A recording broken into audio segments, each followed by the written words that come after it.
അമ്മേ, രാവിലെ അലക്കണ സമയത്ത് അമ്മ തല കറങ്ങി വീണത്രേ. ഞാൻ ഒന്ന് വീട്ടിൽ പോട്ടെ, വൈകുന്നേരം ആവുമ്പോൾ തിരിച്ചു വരാം. നോക്കി നടന്നില്ലെങ്കിൽ അങ്ങനെ വീഴൊക്കെ ചെയ്യും. കുറച്ച് കൊട്ടൻ ചുക്കാതി വെച്ചിട്ട് ചതവുള്ളവർ നല്ലോണം തേക്കാൻ പറയും. ഇതിനു വേണ്ടി നിന്റെ വീട്ടിൽ പോകേണ്ട ആവശ്യമൊന്നുമില്ല, പോയി പണിയെടുക്ക്. എന്റെ ചേച്ചി, അമ്മ വീണതുകൊണ്ടല്ലേ അതിനിങ്ങനെ കൈയും കാര്യം പിടിക്കേണ്ട കാര്യമുണ്ടോ? ഏട്ടനോട് എന്തായാലും ചോദിച്ചല്ലേ.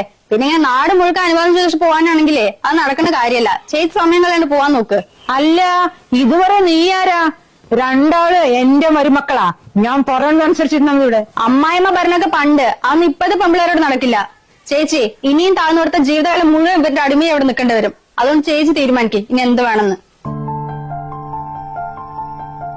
ഞാൻ എന്റെ വീട്ടിൽ പോയിട്ട് 7 മാസമായില്ലേ. എനിക്ക് എന്തായാലും പോയേ പറ്റൂ. ഇന്നലെ തിരിച്ചു വരാന്ന് കരുതിയതാ. ഇനി എന്തായാലും ഞാൻ 10 ദിവസം കഴിഞ്ഞിട്ടേ വരുന്നുള്ളൂ.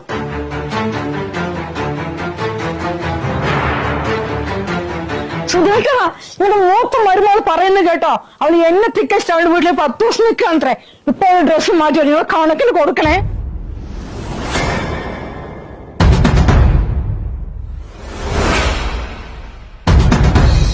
എന്താ മോളെ, നിന്റെ വീട്ടിൽ നീ 10 ദിവസം നിൽക്കാൻ പോവാ? 10 ദിവസം ആക്കണേ മോളെ. നീ 1 മാസം കണ്ട് വന്നാൽ എന്തായാലും അവനോട് ഇല്ലാത്തല്ലേ.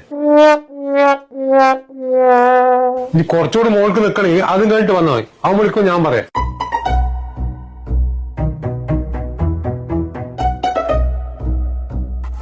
എടാ ശരി അമ്മേ, പോയിട്ട് വരാം. ചേച്ചി പോയിട്ട് വാ. 1 മാസം കഴിഞ്ഞ് വരുമ്പോഴത്തേക്ക് നല്ലൊരു അമ്മായി അമ്മയ്ക്ക് ഞാൻ കഴിത്തരാം. അല്ലേ അമ്മേ?